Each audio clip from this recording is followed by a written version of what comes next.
pretty please. And then Or is that Rachel? I apologize. you're right. Whitney's got it, but oh, here's Meg's coming in. I'm gonna let everyone else in too. Wonderful. Nope, Meg's coming in. Beautiful. Welcome in, everyone. Thank you for attending the PCEF committee meeting, April 29th at 6 o'clock. Next slide, please. Before we get started, I wanted to note for everyone joining that we will not be discussing the Moda Center and the recent coverage of the possibility of PCEF funds supporting the Moda Center. So we will be focusing on tonight's agenda, and we invite people to talk about and to give public comment about tonight's agenda. So virtual meeting participation check-in. Our committee meetings are open to the public, and public comment will be at 6:05. Chat is open for introductions and for noting public comment interest.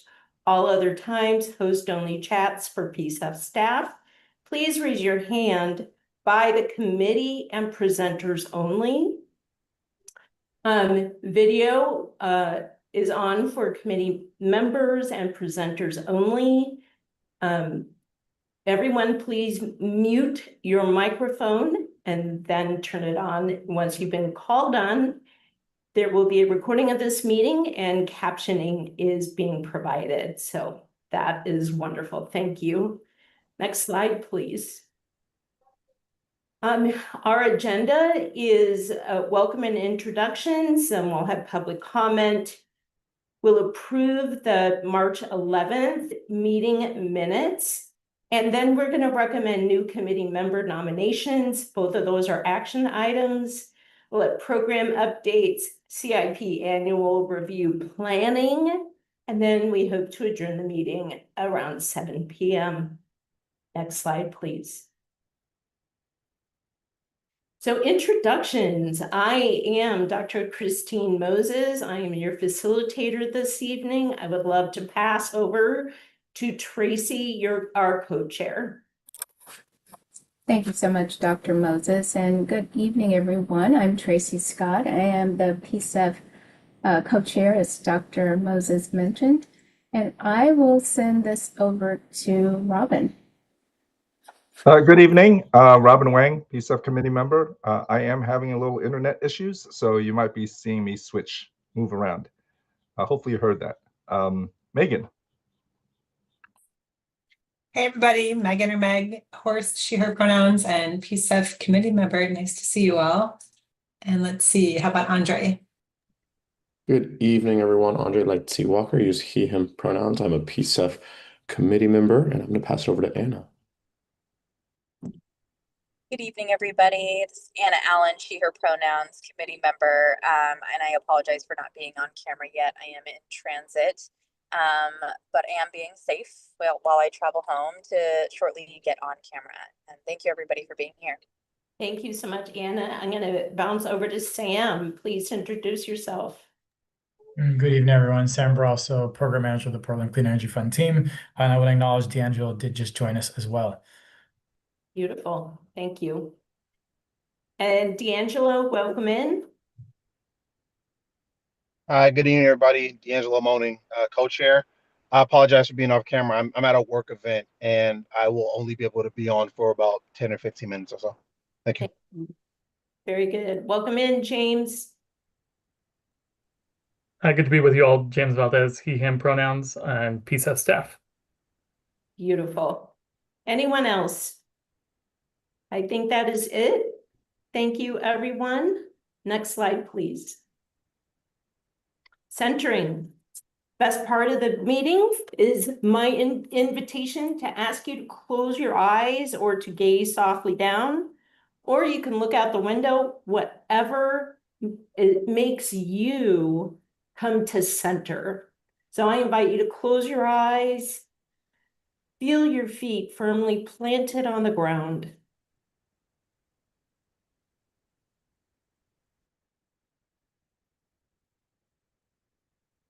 Feel the support under your feet. Then under your legs. Then in your low back. Lots of wonderful support.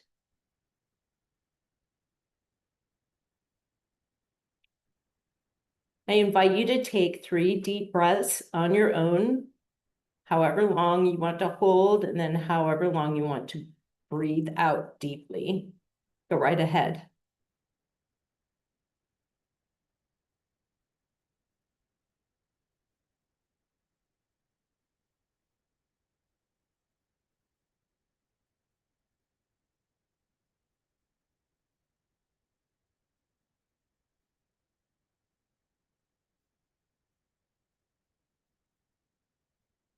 Beautiful. And when you're done, I invite you to gently open your eyes.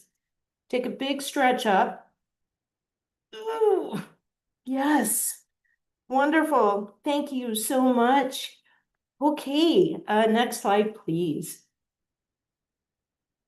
Public comment. Please indicate your interest in providing public comment by raising your hand or indicate your interest through the Zoom chat function. I see Alice Walker has raised their hand. For those joining the meeting by phone, enter *9 on your phone to indicate your interest in providing public comment, and please limit your comments to 3 minutes, and I will be timing. So welcome in, Alice Walker. Hi, am I unmuted? You are unmuted. You sound great. Awesome. Okay, great. Thank you so much. Dear Chair and committee members, my name is Alice Christine Walker, and I am an artist, community builder, and farmer in East Columbia neighborhood. Our neighborhood is one of Portland's most vulnerable, high climate justice areas, a HUD designated community that has survived a history of disasters, including the Vanport floods. Despite this history, we are a vital hub for regenerative agriculture and food sovereignty. We embody the core goals of the Portland Clean Energy Fund. We are the frontline community that the voters intended these funds to serve. However, we are here today because PCEF funds are being distributed and implemented in our neighborhood without our knowledge or input of the residents. This is exactly what voters were concerned about. PCEF funds being used in secret by bureaus like the BPS and BES to bankroll their own internal agendas rather than the community-led climate action. We have discovered that the current implementation of these funds is resulting in a de facto rezoning of our land. Instead of fostering resilience, these projects are destabilizing the very stewards who are already doing the work of climate recovery on the ground. Climate justice cannot include the silencing of the community living in the impacted zone. We are requesting a meeting with the PCEF team to address 3 urgent needs. First, we are asking for full transparency. We are asking for a complete accounting of every dollar already distributed for projects in East Columbia that were kept hidden from our residents. Second, we are calling for a formal audit. We want a full investigation into Strategic Program 22 and any other funding being awarded in East Columbia's name without our knowledge or our consent.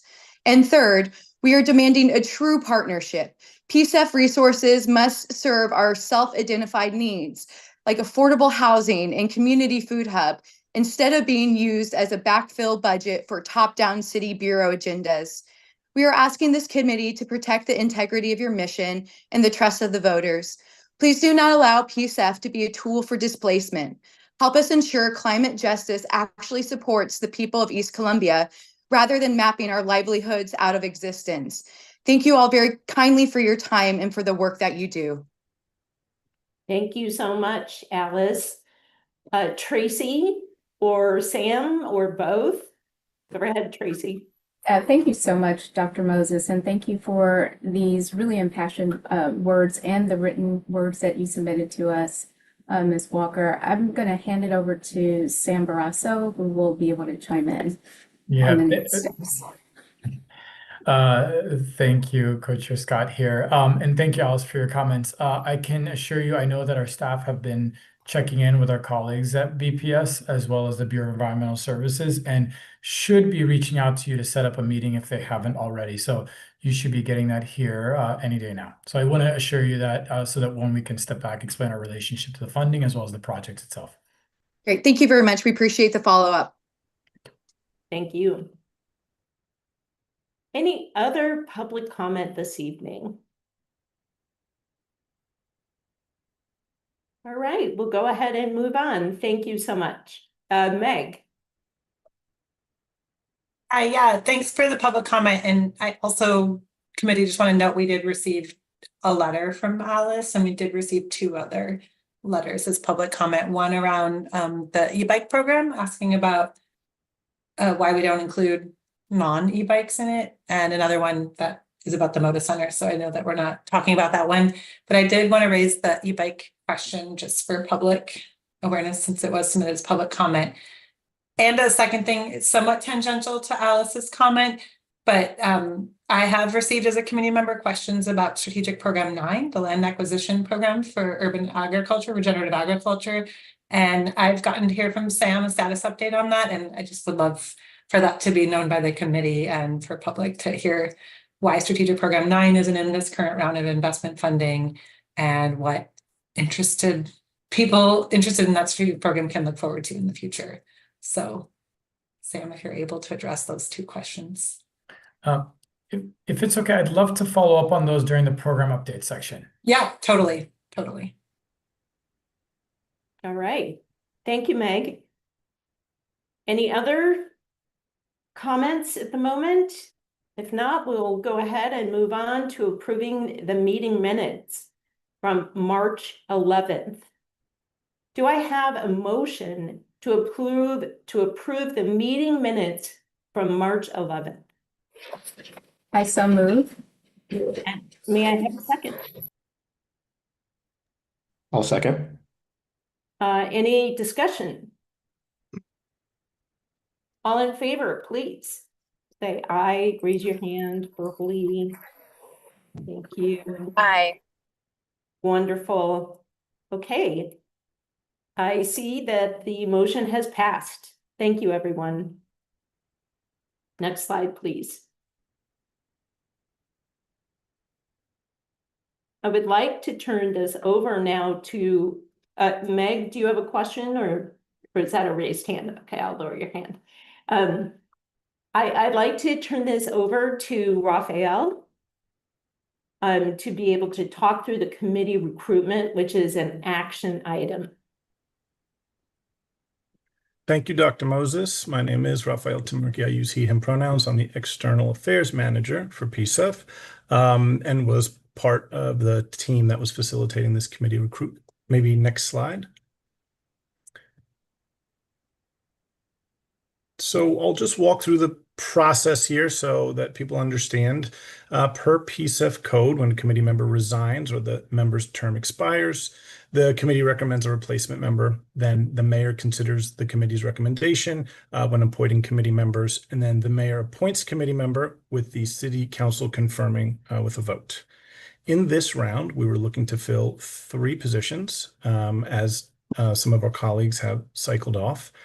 1, residential renewable energy and energy efficiency. A second position for workforce development, job training, or apprenticeship projects that target workforce priority populations. And a third position for general climate expertise and expertise supporting underserved communities. This is in line with our code. And this would bring us to full strength as a committee, adding these 3 members.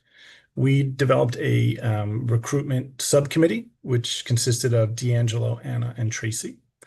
And this PCEF recruitment subcommittee is now recommending 3 candidates to advance for nomination for appointment to this full PCEF committee for vote. This recommendation followed, I think, a thorough and competitive selection process. It included 66 initial applicants, a staff review, narrowing the pool to 18 candidates.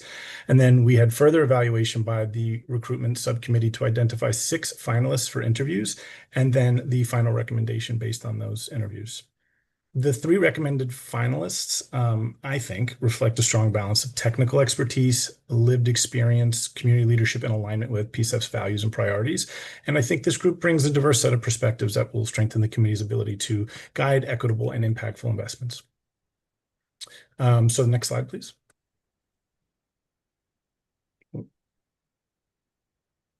So these are the three candidates up for nomination. For the general position, Tamara Kennedy, who's currently the executive director for the Northwest Energy Coalition, which is a regional alliance of more than 100 environmental, civic, and human service organizations, utilities, local governments, and businesses that advance clean, affordable, and equitable energy while protecting natural resources.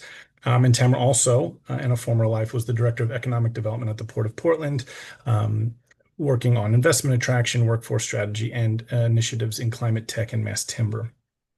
The second candidate for residential energy efficiency is Danielle Walker, currently a principal consultant at Brightline Group with over 19 years of experience in energy efficiency in residential, commercial, and industrial sectors, also holding roles at Energy Trust of Oregon, Bonneville Power Administration, and the Department of Energy. It's a rare candidate, I think, that has worked for both local, state, federal, and utilities. And she has an expertise in program planning, policy development, and evaluation. And the last candidate who's for nomination is Randall Friesen, Executive Secretary Treasurer for Columbia Pacific Building Trades and Construction Council. That's a coalition of 22 local unions comprised of more than 16,000 members in the Portland region. Randall is also a graduate of a state-registered 5-year, 8,000-hour apprenticeship through Plumbers and Pipefitters Local 290, has served as a journeyman, a supervisor, and is now, again, the Executive Secretary Treasurer of Columbia Trades. So that is sort of the overview of process and candidates. If the committee has questions, or if anyone who participated, D'Angelo, Tracy, or Anna, if you wanted to add anything to either the process, the candidates, the candidate pool, now would be a good time to do that before we move this to a vote. Thank you, Raphael. Perfect. Tracy? I will chime in and share with my fellow committee members. This is the first time that I participated in this process as an interviewer, I should say. And I was really impressed with the board of candidates that we received, and really enjoyed thoroughly, really, in reviewing their resumes, their LinkedIn profiles, and really all of the passion that each of them brought to their application. But I have to say that the three that rose above the rest, the three that we're presenting in front of you today, are the three that I felt probably the most strongly about. And I would imagine the voting, though I, was only present for about 3 rounds of the interviews, I had to, do some business travel, but it looks like my colleagues also kind of coalesced around the same candidates that I did. So I certainly open the floor for either Anna or D'Angelo to share their thinking on these candidates. Thanks, Tracy. I'll weigh in really quick too.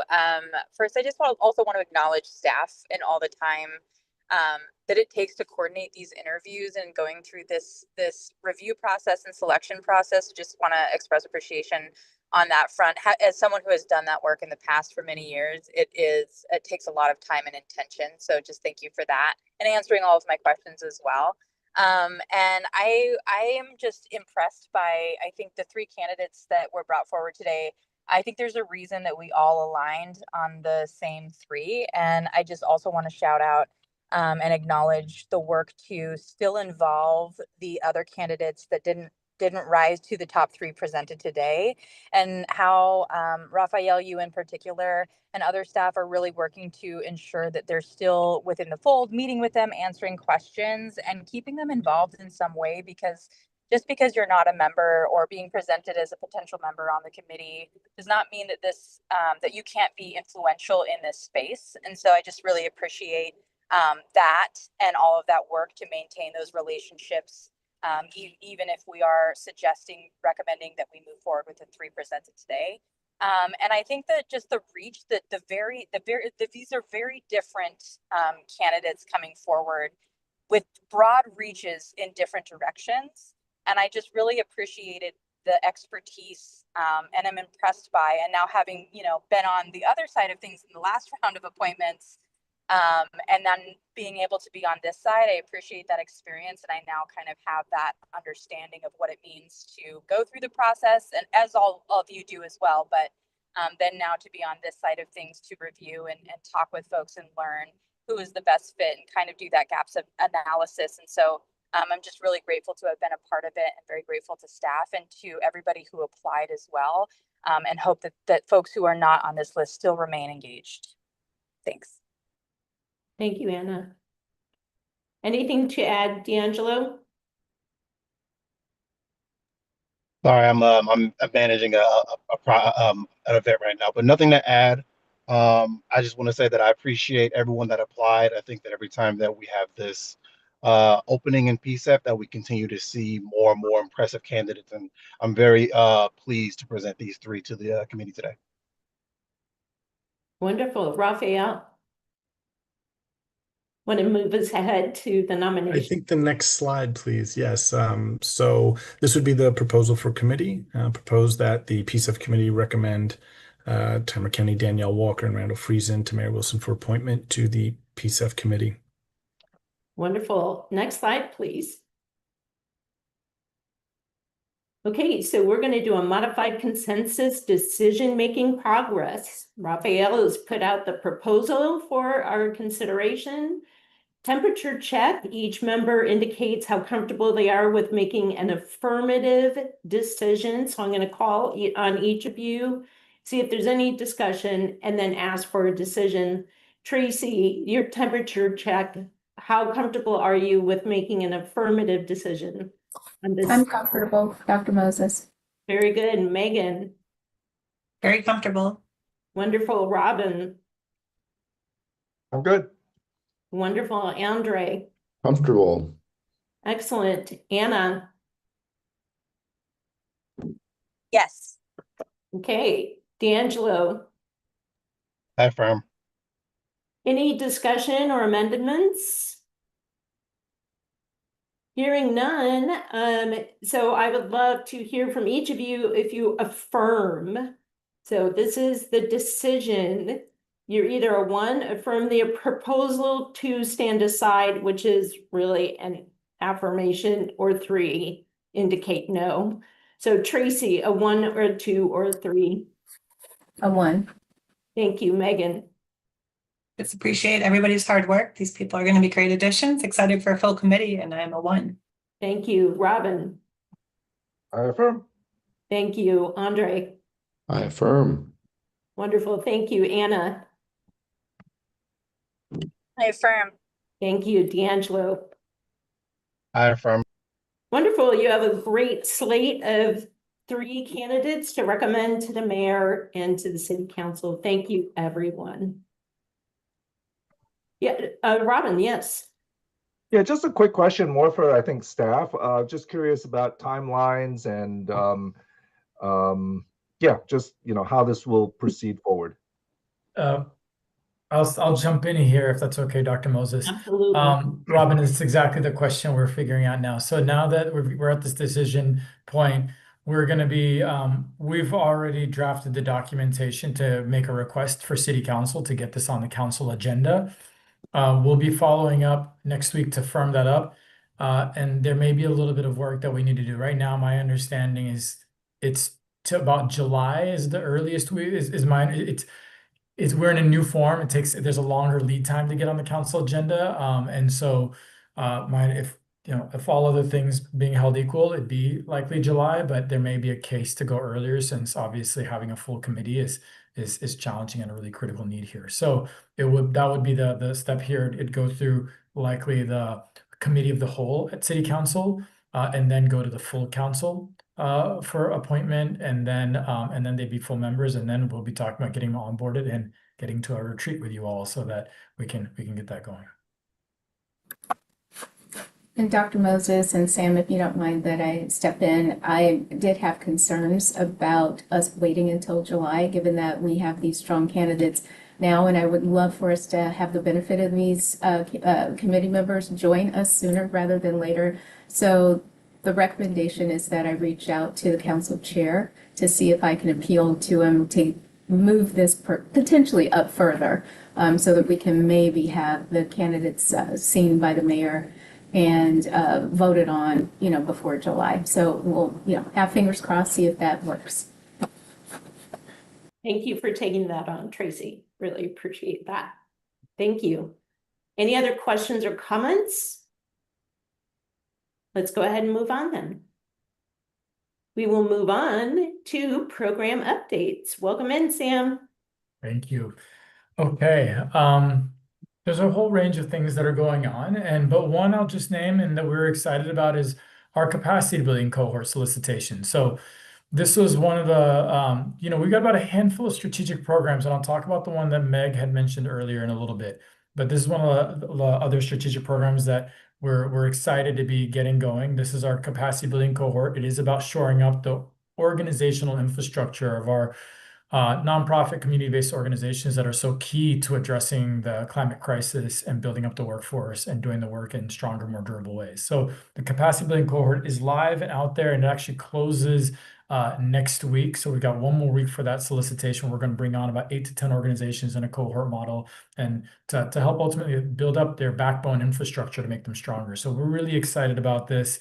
And at the same time, we're doing our evaluation as well for our capacity building contractors, which will be the service providers that'll work with our cohort to help develop their financial systems, their board management, their strategic planning, their communications, their data and technical systems, their HR systems. So it really is about making sure that we're taking a lot of our smaller, younger organizations that are committed to doing this work and building them and making sure they're stronger. So that's something we're really excited about, and our staff have been doing a wonderful job in that effort.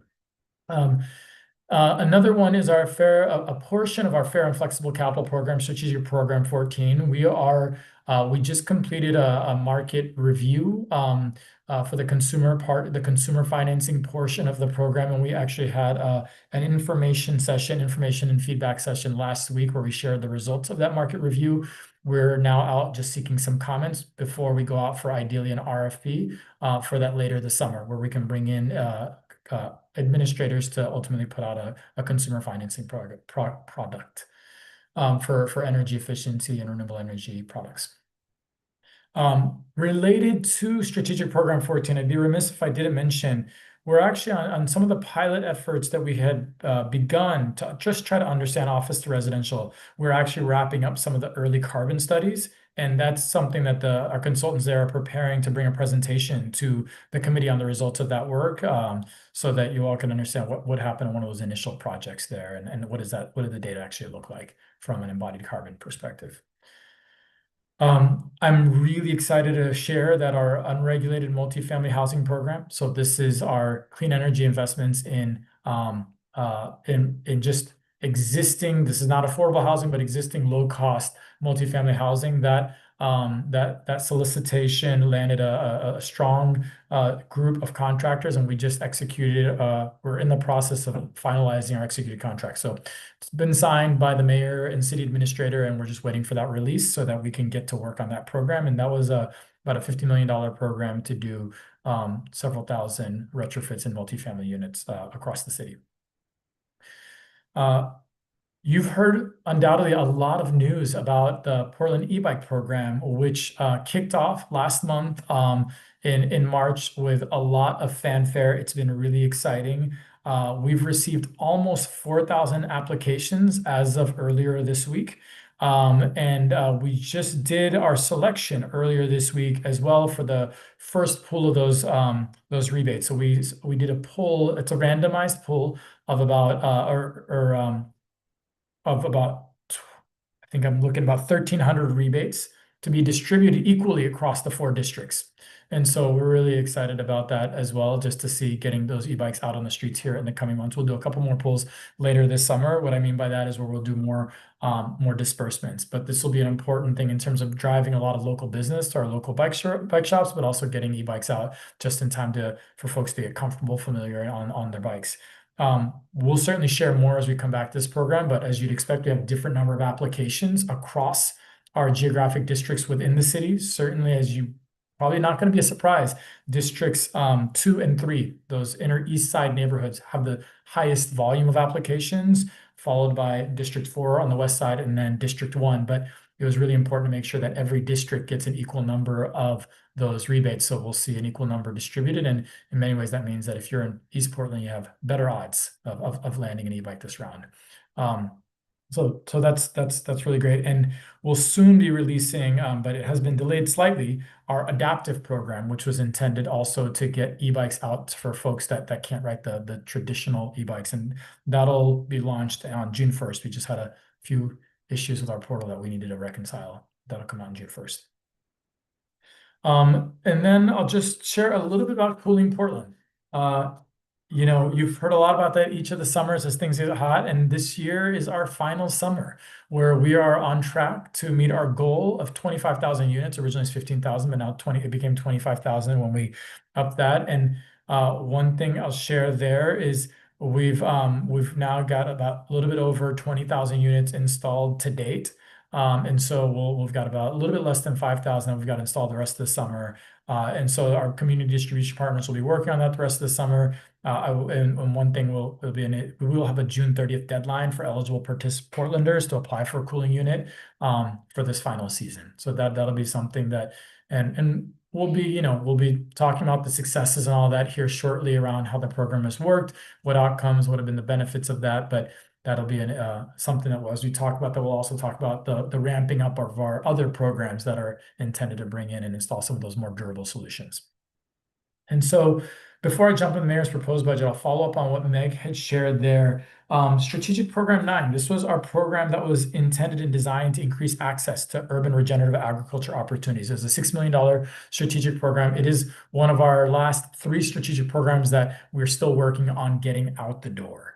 And so that program, while we had hoped to begin the solicitation process, it is going to be separate from our community grants process. It was intended to always be separate, but that program, just because of as life happens, life changes, vacancies on our team where folks have changed careers and had life changes and gone and had grown their families. So we've had maternity leaves, other things that have just created some limitations on our staffing. So that's a little bit delayed, but we anticipate the solicitation for Strategic Program 9. This is for the urban regenerative agriculture opportunities to be opening in late 2026 with a 2-stage process. So it's still something we're going to be coming into likely in the middle of the CIP period. Still something we'll make sure lands in this CIP, but certainly a little bit delayed than we expected, but not so far off.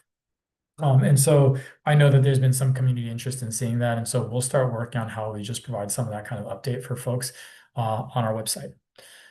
And so I see, Meg, your hand. So I'll stop there because I'm going to pivot here in the next slide to just talk a little bit about the mayor's proposed budget and share some context. Meg, go ahead. Yeah, thanks for the update on the Strategic Program 9, Sam. That's great to hear about late 26. So I'll pass that word on when I get asked.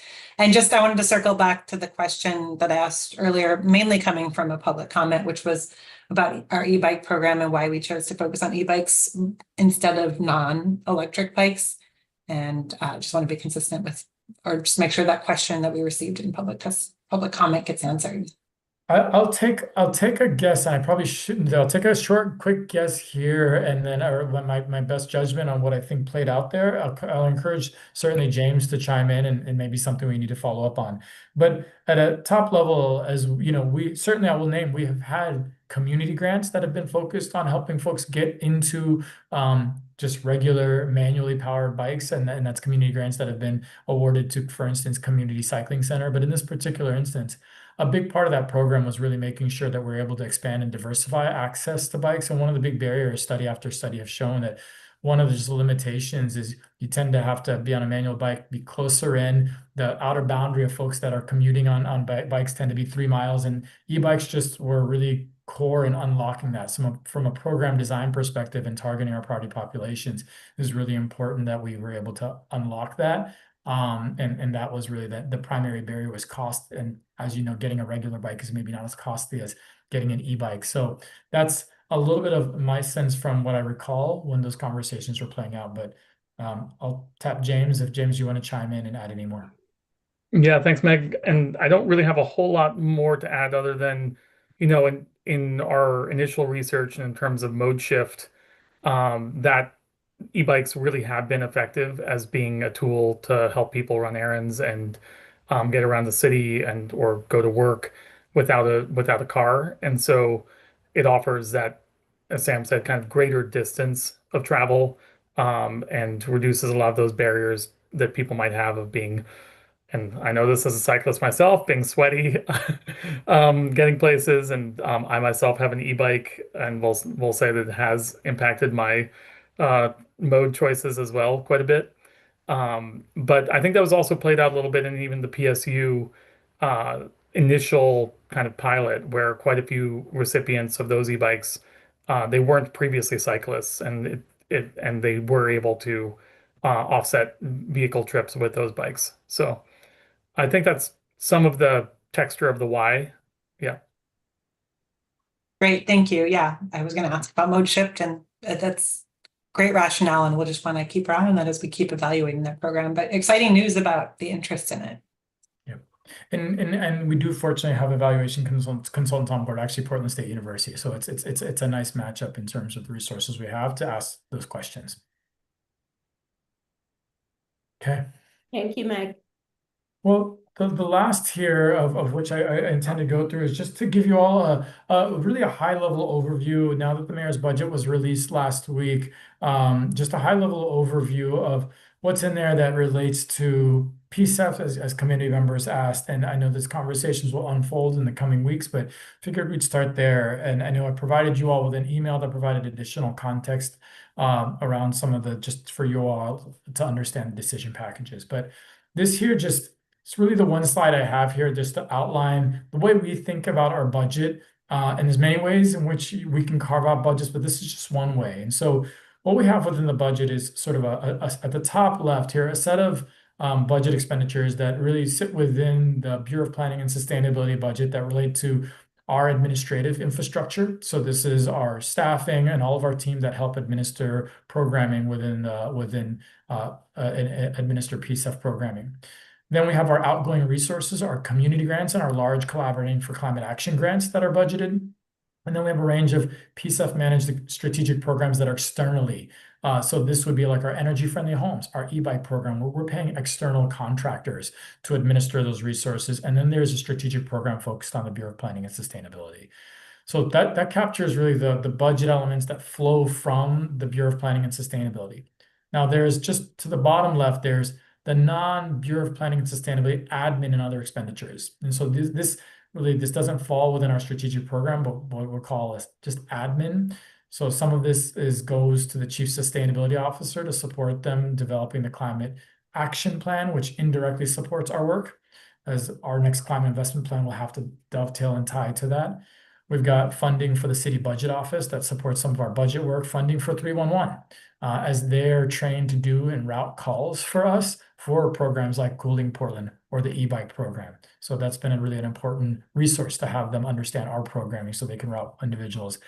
And then there's these other expenditures which come from there's a little bit to the revenue division, and they do the collection on our funds as well as the management of the tax system that collects our resources.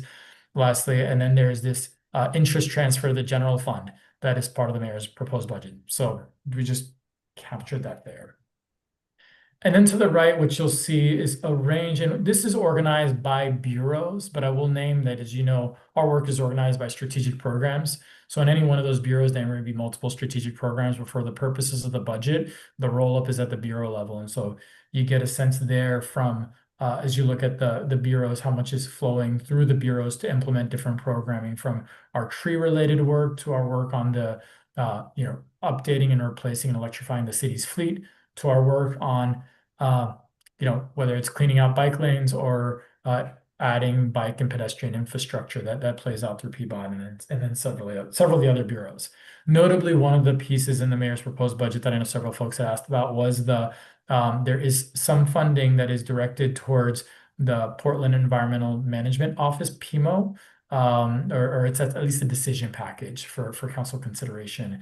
And that is in there. And that would be a reader, and that is I'll maybe explain here just because I'm speaking about it.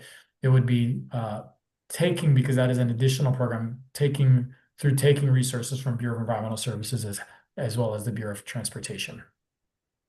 So I know this probably isn't going to be the only time we chat about this, but I want to make sure you all have the high level overview of this. Stop to answer questions. I want to acknowledge we have other parts of this agenda we want to get to, but I want to certainly make sure I can respond to questions that are top of mind. Go ahead, Robin. Yeah, thanks for sharing this. I just want to make just a clarification question. Do any of these numbers overlap, or is if I did my math correctly, we're talking about 390 million for 26-27 coming out of PCEF? That, Robin, you're correct. It is, there's probably some, generally speaking, there should be no overlap. So maybe let me just answer that. There should be no overlap. And that is to plan. One thing I will name is that the way we do our community grants, when we award our community grants, we encumber all those resources because we don't have as much control of them. So those community grants where we may budget for them, award them, and encumber them in a year, they may not all spend in 1 year. But the overall, what you're observing there is correct. And this was by design. When we awarded a lot of the Collaborating for Climate Action grants and other spending, we recognized that we would have this big peak where we would start to peak higher than our incoming revenues, which our incoming is around 200 million, but we would peak above our incoming in order to start pulling down our fund balance.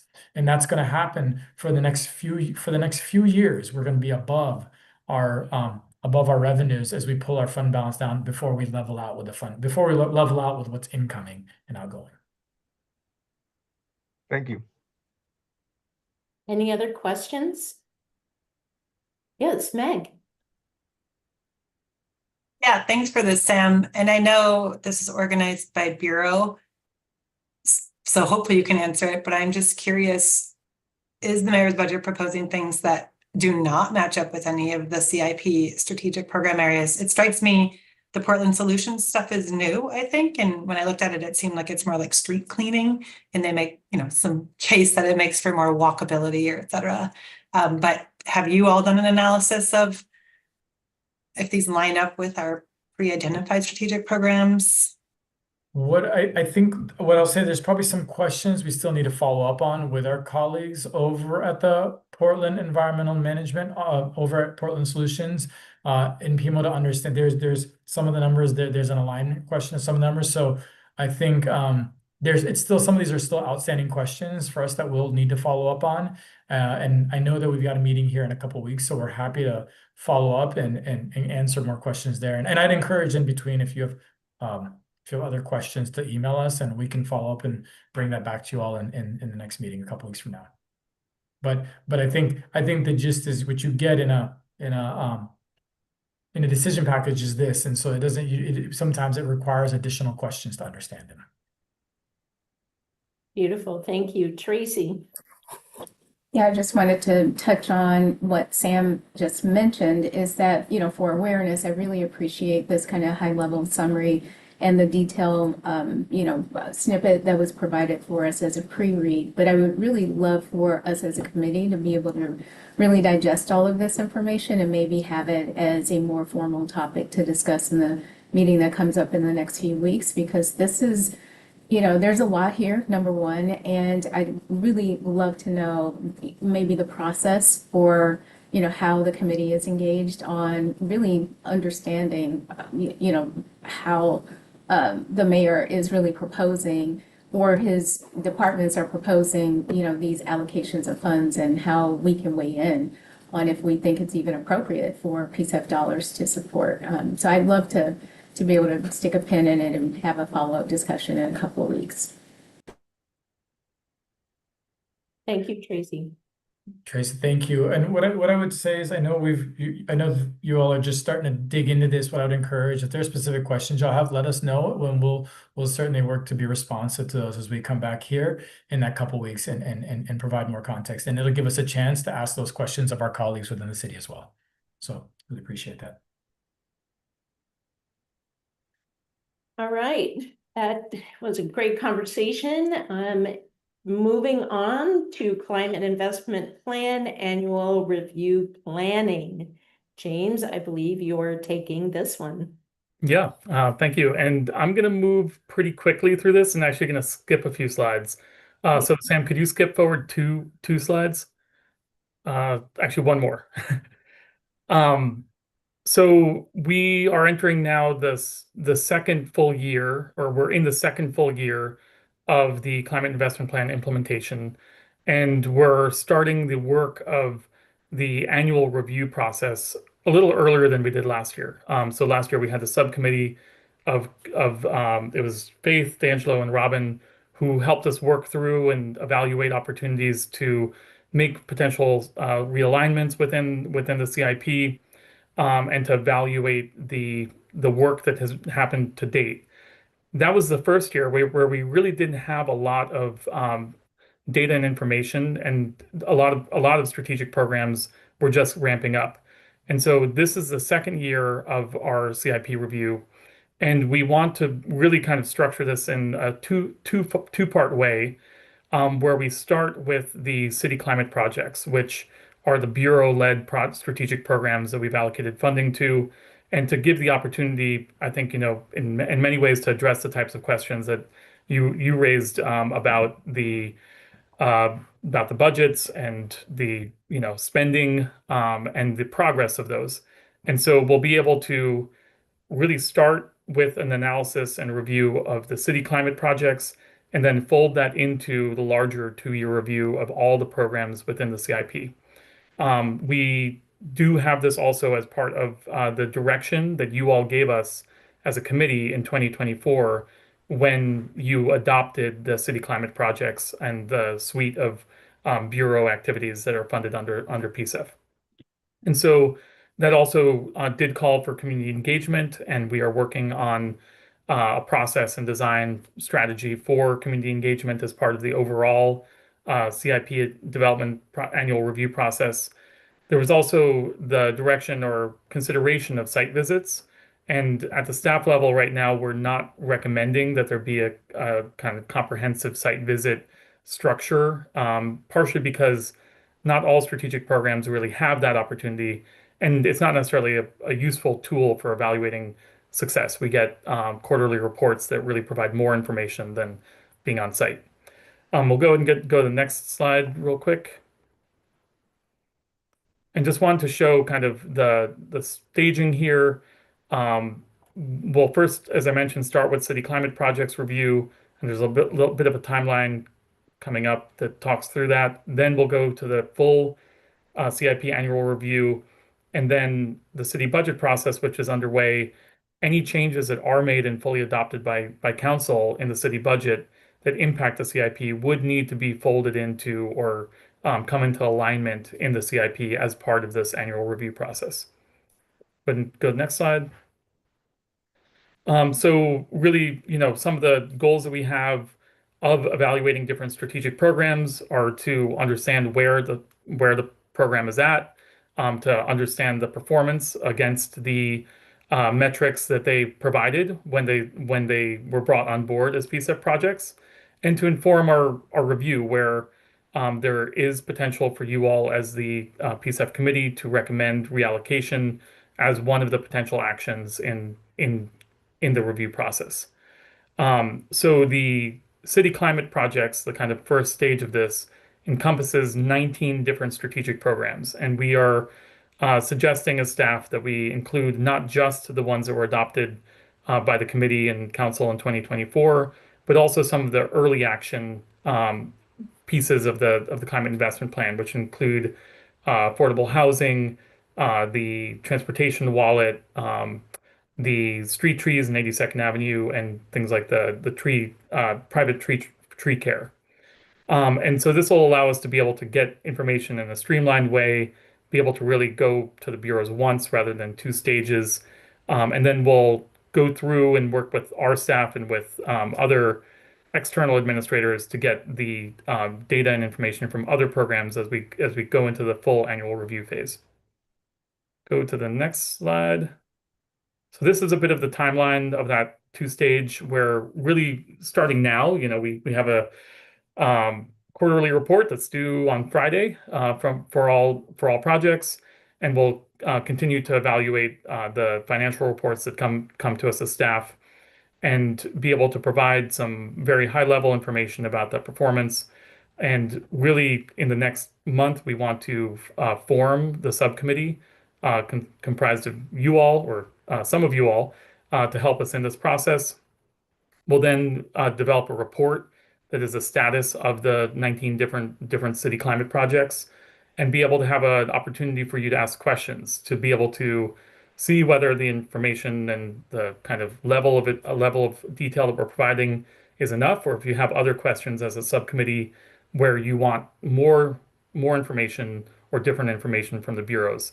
And so we'll have the opportunity for a little bit of back and forth there through the summer. And then at the end of summer, going into fall, we'll wrap that into the full CIP annual review, along with public engagement and opportunities for public comment as we evaluate the whole package of the CIP. And this will really be the first time that we'll have this opportunity to take a deeper look across a broader range of programs. Ultimately, towards the end of the year, going to a recommendation to City Council for any amendments that you as a committee choose to move forward. All right, next slide. So this is just a quick snapshot and an example mock-up of the type of information or tables that we anticipate being able to make available for each strategic program as kind of a high-level overview, with then the opportunity for additional deeper dives into specific programs as you have questions or as you want more information. Recognizing that each program has a slightly different set of metrics, so it's difficult to have a exact parallel for each one, but there are some kind of bundles of attributes of projects that we'll be able to provide. And I am running low on time, so I guess I'm happy to talk more about this, but let's go to the next slide. And then this is a little bit of similar information of the type of data and status that we plan to provide as staff, including the progress towards the milestones that are in the CIP, emissions reduction attributed to the work so far, community benefit indicators, things like the number of people served by the program or amount of homes improved, and the percentage of their funding spent to that time. And so you'll be able to kind of see the opportunity of, whether it's on track or underspending over time. And then an ability kind of through narrative to understand where there's been challenges or delays in implementation or successes, or where there's been modifications of the scope of the program over the course of the last year and a half. And some of that was captured through the previous CIP amendment. And so now the next slide is what we are asking for from you. And so we're hoping that in the next committee meeting in May, on May 13th, we'll be able to have you all collectively appoint an evaluation subcommittee to work with us as staff on this process. We are looking for basically around 3 subcommittee members. We could have 4. We can't have any more than that without going into quorum issues. And so just wanted to put that opportunity out there. You're welcome to express interest now if you're very excited, or just get back to us over the next week or week and a half. And you can reach out and we can kind of add you to the list, and then we can talk about it for the next meeting.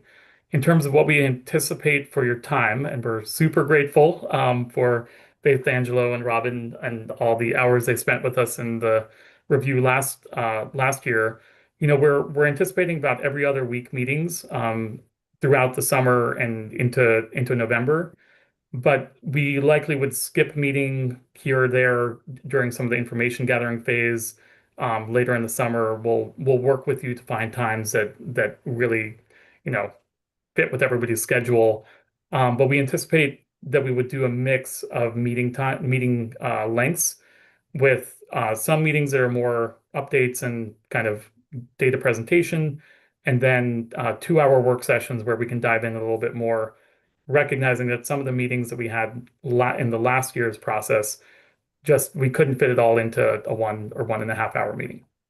But we'll pace that out with you all, and yeah, that I think that's pretty much the end of the presentation. Maybe any questions or considerations as you're maybe going to raise your hand and volunteer for the subcommittee? Yes. Any questions or comments on these next steps and James's presentation? And if there's none, that's fine too. Oh, Meg, yeah.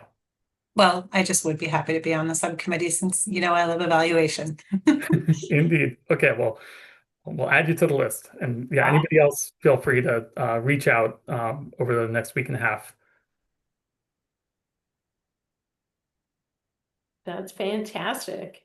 All right. Well, thank you for the presentation, James. I think we are at the end of our meeting. We have done all of our business. Sam, do you have any parting words that you would like to give to us?